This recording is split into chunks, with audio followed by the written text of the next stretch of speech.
నగరంలోని గాంధీ బొమ్మ సెంటర్లో వైఎస్ఆర్ కాంగ్రెస్ పార్టీ నెల్లూరు నగర నియోజకవర్గ ఇన్ఛార్జ్ ఎమ్మెల్సీ పర్వతరెడ్డి చంద్రశేఖర్ రెడ్డి ఆధ్వర్యంలో ఆంధ్రప్రదేశ్ మాజీ ముఖ్యమంత్రి మహానేత డాక్టర్ వైఎస్ రాజశేఖర్ రెడ్డి జయంతి వేడుకలకు వైఎస్ఆర్సీపీ జిల్లా అధ్యక్షులు కాకాని గోవర్ధన్ రెడ్డి, వైఎస్ఆర్సీపీ మహిళా విభాగం state working president Kakani Pujithamma, Nellore నగర నియోజకవర్గ పరిశీలకులు కొండ్రెడ్డి రంగారెడ్డి తదితర నాయకులు పాల్గొని అత్యంత ఘనంగా నిర్వహించారు. వందలాది మంది పార్టీ నాయకులు, కార్యకర్తలు, అభిమానులు కార్యక్రమానికి హాజరై జోహార్ వైఎస్ఆర్ అంటూ మహానేతకు ఘన నివాళులర్పించారు. వైఎస్ఆర్ విగ్రహానికి పూలమాలలు వేసి ఆయన సేవలను స్మరించుకున్నారు.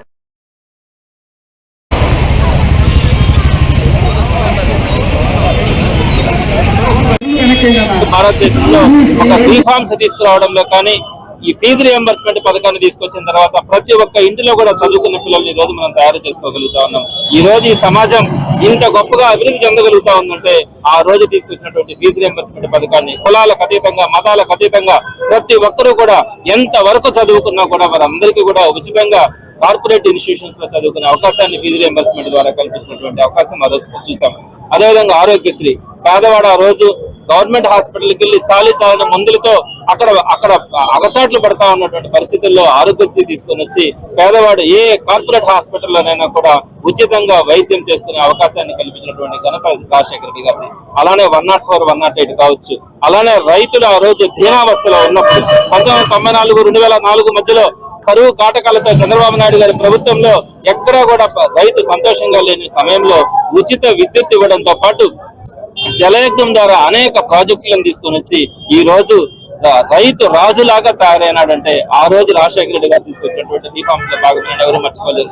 ఇలాంటి అనేకమైనటువంటి పథకాలు ఆ రోజు రాజశేఖర రెడ్డి గారు తీసుకురావడం కానీ దానికి కొనసాగింపుగా జగన్మోహన్ రెడ్డి గారు కూడా అద్భుతమైనటువంటి రిఫార్మ్స్ నాడు నేడు ద్వారా గవర్నమెంట్ ఇన్స్టిట్యూషన్స్ ని అద్భుతంగా తయారు చేసినటువంటి పరిస్థితి. అలానే గ్రామ సచివాలయాలను కానీ, ఆర్బీకే వ్యవస్థను కానీ, అలానే 9 గంటల ఉచిత విద్యుత్ కానీ, రైతు భరోసా కేంద్రాలతో పాటు రైతు భరోసా కింద రైతులకు చేసే ఆర్థిక సాయం కానీ, పిల్లలను చదివించుకునేటప్పుడు అమ్మఒడి పథకం కానీ, మహిళలకి ఆసరా కానీ, చేయూత కానీ, పెన్షన్స్ ని తీసుకుని వస్తే 3,000 రూపాయలకు పెంచడం కానీ, అది కూడా 66 లక్షల మంది వృద్ధులకు పెన్షన్స్ ఇవ్వడం, ఇలాంటి అనేకమైనటువంటి రిఫార్మ్స్ తీసుకొని వచ్చి ఈ రోజు మనీ రొటేషన్ ఉండి అటు వ్యాపారస్తులు కానీ, డెవలప్మెంట్ కానీ అన్ని రంగాలలో కూడా మనం అభివృద్ధి చెందగలిగినామంటే ఆ మనీ రొటేషన్ జరిగినటువంటి కాలం జగన్మోహన్ రెడ్డి గారు మర్చిపోలేం.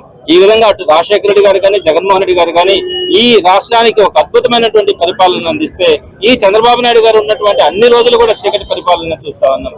మరి అలాంటి రాజశేఖర రెడ్డి గారిని ఈ రోజు నెల్లూరు నగరంలో ఉన్నటువంటి వైఎస్ రాజశేఖర రెడ్డి గారి విగ్రహం దగ్గర పెద్దలు జిల్లా అధ్యక్షులు కాకాని గోవర్ధన్ రెడ్డి గారు కానీ, అలానే కాకాని పూజితమ్మ గారు మహిళా విభాగం రాష్ట్ర వర్కింగ్ ప్రెసిడెంట్ గా ఉన్నటువంటి పూజితమ్మ గారు కానీ ఈ రోజు ఈ కార్యక్రమానికి రావడం చాలా సంతోషంగా ఉంది. మరియు రాజశేఖర రెడ్డి గారు చేసిన ఎన్నో మంచి పనులు గుర్తు చేస్తూ ఆయనకి ఘనమైన నివాళులు అర్పించుకున్నారు.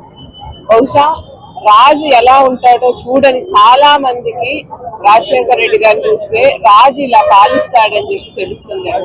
ఎందుకంటే చాలా సార్లు విన్నాను, కథల్లో చెప్తున్నారు మా వాళ్ళు. ఒక మాట అంటారండి, రాజు అంటే గద్దెకి కూర్చోకూడదు, ప్రజల సమస్యలు వాళ్ళ మధ్యనే వెళ్ళి తెలుసుకోవాలని. మొట్టమొదటిసారిగా ఒక ముఖ్యమంత్రి ప్రజల మధ్యలోకి వచ్చి పాదయాత్ర చేసి వాళ్ళ సమస్యలు తెలుసుకొని వాళ్ళ సమస్యలు తీర్చిన ఏకైక ముఖ్యమంత్రి, మొట్టమొదటి ముఖ్యమంత్రి బహుశా రాజశేఖర రెడ్డి గారు అయి ఉంటారు. ప్రజల కోసం పనిచేశారు. పేదలకు ఫీజు రియంబర్స్మెంట్, ఆయన యొక్క ఆలోచన, ఆయన పరిపాలన దక్షత, ప్రజల పట్ల ఆయన చూపినటువంటి ఆ ఉదారమైనటువంటి వ్యక్తిత్వం, మనస్తత్వం బహుశా నాకు తెలిసి ఎన్నడూ కూడా మర్చిపోలేనటువంటి పరిస్థితి. ఈరోజు ఎన్నో రకాలైనటువంటి కార్యక్రమాలు ఆయన హయాంలో రూపుదిద్దుకున్నాయి.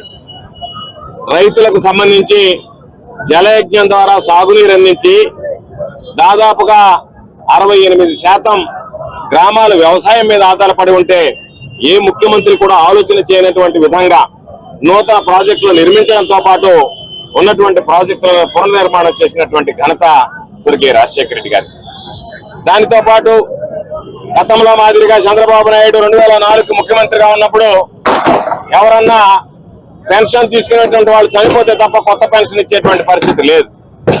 అటువంటి నేపథ్యంలో అర్హత కలిగినటువంటి ప్రతి ఒక్కరికి 75 రూపాయలు ఉన్నటువంటి పెన్షన్ 200 రూపాయలకు పెంచి ఆ 200 రూపాయల పెన్షన్ అర్హత కలిగినటువంటి ప్రతి కుటుంబానికి ఇచ్చి ఈ ప్రపంచంలోనే ఏ రాష్ట్రంలో లేనటువంటి విధంగా సామాజిక భద్రత కల్పించినటువంటి మహోన్నతమైనటువంటి ఆరోగ్యశ్రీ సేవల ద్వారా పేదవాడు ధనవంతుడితో సమానంగా కార్పొరేట్ ఆసుపత్రులకు వెళ్లి వైద్యం చేయించుకునేటువంటి ఆరోగ్యశ్రీ పథకం ద్వారా ఈ సమాజానికి ఆరోగ్య భద్రత కల్పించినటువంటి ఎన్నో పేద కుటుంబాలు తమ కళలను సాకారం చేసుకోవాలని, తమకు సంబంధించినటువంటి బిడ్డలు చదువుకోవాలనేటువంటి ఆలోచన లక్ష్యంతో పనిచేస్తే వాటి గురించి ఆలోచన చేసి గారి దీవెనలు